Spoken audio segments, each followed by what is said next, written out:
సిఐడితో ఏమాత్రం సంబంధం లేని అనధికార వ్యక్తులు ఏకంగా సిఐడి కార్యాలయంలోకి దర్జాగా చొరబడి ఎంపీ గుండెలపై కూర్చొని పిడిగుద్దులు గుద్దుతుంటే ఆ బాధ భరించలేక అప్పటి ఎంపీ ఇప్పటి డిప్యూటీ స్పీకర్ రఘురామకృష్ణరాజు దిక్కులు పిక్కటిల్లేలా అరుస్తుంటే ఆ అరుపులు మీకు వినిపించాయా లేదా అని నాటి సిఐడి డిఐజీ సునీల్ నాయక్ ను విచారణ అధికారి దామోదర్ ఐపీఎస్ ప్రశ్నించడంతో ఏం సమాధానం చెప్పాలో తెలియక సునీల్ కుమార్ నీళ్లు నమిలారని విశ్వసనీయ వర్గాల సమాచారం. ఎస్, మీరు వింటున్నది నిజమే.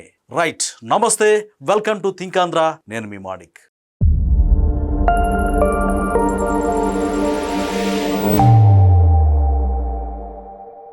ఆ రాత్రి సిఐడి ఆఫీసులో ఏం జరిగింది? సునీల్ నాయక్ మౌనం వెనుక ఉన్న మర్మం ఏంటి?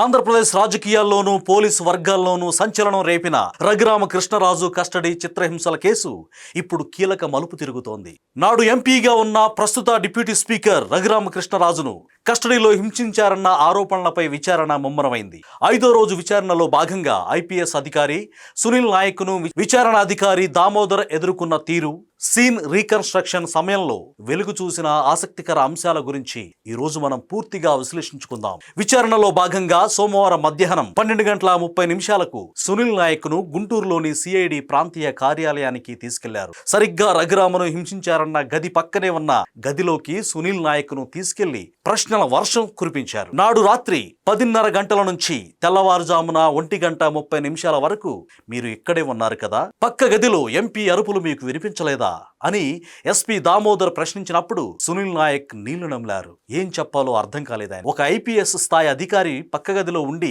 తన పరిధిలో జరుగుతున్న చిత్రహింసలను గమనించలేదని చెప్పడం ఇప్పుడు చర్చనీయాంశంగా మారింది. అనామక వ్యక్తుల ప్రవేశం, అసలు ఇది ఎంతవరకు కరెక్ట్? ఒకప్పుడు సిఐడి అంటే ఎంత గొప్పగా గౌరవంగా చూసేవాళ్ళు. అనామక వ్యక్తులు వచ్చి, అన్నోన్ పర్సన్స్ వచ్చి సిఐడి కార్యాలయంలో ఒక విచారిస్తున్నటువంటి మెంబర్ ఆఫ్ పార్లమెంట్ ఎంపీని గుండెల మీద కూర్చొని పిడిగుద్దులు గుద్దటం ఏంటి అనేది ఈరోజు చాలా అందరూ ఆసక్తిగా చర్చించుకుంటూ ఉన్నారు. ఈ కేసులో అత్యంత భయంకరమైన ఆరోపణ ఏంటంటే సిఐడికి ఏమాత్రం సంబంధం లేని వ్యక్తులు కార్యాలయంలోకి దర్జాగా చొరబడ్డారు.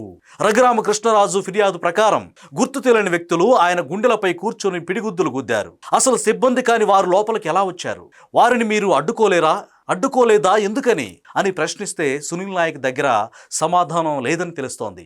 వ్యవస్థలో లేని వ్యక్తులు ఒక అత్యున్నత దర్యాప్తు సంస్థ కార్యాలయంలోకి వచ్చి ఒక ఎంపీని హింసించడం వెనుక ఉన్న అదృశ్య శక్తులు ఎవరి ప్రమేయం ప్రకారం ఆ అదృశ్య శక్తులు లోపలికి వచ్చారు అనేది ఇప్పుడు అందరి మనసులను తొలుస్తున్న ప్రశ్న. అయితే సునీల్ నాయక్ వైఖరి పట్ల అందరికి కూడా ఆశ్చర్యకరమైనటువంటి అనుమానాలు అయితే ఉన్నాయి. అయితే గత 5 రోజులుగా జరుగుతున్న విచారణలో సునీల్ నాయక్ ధోరణి ఆశాజనకంగా అయితే లేదని విచారణాధికారులు భావిస్తున్నారు. చాలా ప్రశ్నలకు గుర్తు లేదు, గమనించలేదు, మర్చిపోయా అనే సమాధానాలే వస్తున్నాయి. అయితే మార్చి 2న హైకోర్టు ఇచ్చిన ఆదేశాల మేరకు విచారణ జరుగుతోంది. అయితే సహకరించిన పక్షంలో విచారణను మరిన్ని రోజులు పొడిగించే అవకాశం ఉంది. ఇప్పటికే మరో 3 రోజుల పాటు విచారణ కొనసాగే ఛాన్స్ కనిపిస్తోంది. ఒక ఐపీఎస్ అధికారిగా చట్టాన్ని రక్షించాల్సిన వ్యక్తి తన కళ్ళ ముందే చట్ట ఉల్లంఘన జరుగుతుంటే మౌనంగా ఉండడం నేరమా కాదా?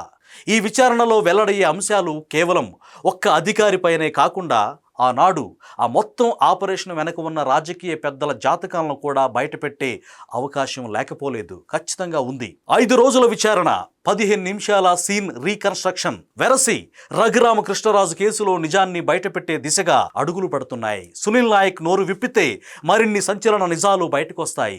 వ్యవస్థలో ఉన్న లోపాలను సరిదిద్దాలంటే ఇలాంటి కేసుల్లో నిష్పాక్షిక విచారణ అత్యవసరం. దీనిపై మీ అభిప్రాయాలను కూడా కామెంట్ రూపంలో తెలియజేయండి. సునీల్ నాయక్ మౌనం వెనక ఎవరున్నారు? ఒకవేళ అతను నోరు విప్పితే జగన్మోహన్ రెడ్డి పేరు చెప్పే అవకాశం ఉందా లేదా అనేది మరికొన్ని రోజుల విచారణ తర్వాత మనకి స్పష్టత వచ్చే అవకాశం ఉంది. ఏది ఏమైనా ఒక గౌరవప్రదమైనటువంటి గొప్ప దర్యాప్తు సంస్థ, అలాగే ఎన్నో కేసులు, కీలక కేసులు ఛేదించేటువంటి సిఐడి కార్యాలయంలో అనధికార వ్యక్తులు వచ్చి, తులసీబాబు లాంటి వ్యక్తి వచ్చి గుండెల మీద కూర్చొని గుద్దటం ఏంటి అని రఘురామకృష్ణరాజు ఆల్రెడీ ప్రశ్నించారు. దీని పట్ల మీడియాలో పెద్ద ఎత్తున ఆయన డిబేట్లు నిర్వహించారు. ఏది ఏమైనా సిఐడిని ఇంత భ్రష్టు పట్టించినటువంటి జగన్మోహన్ రెడ్డి హయాంలో ఖచ్చితంగా ప్రక్షాళన కావాల్సినటువంటి అవసరం ఉందా లేదా అనేది మీ విలువైన కామెంట్ను తెలియజేయండి. ఇది ఈరోజు వీడియో. మరొక వీడియోతో మళ్ళీ మీ ముందుకు వస్తాను. అప్పటి వరకు సెలవు. నమస్తే.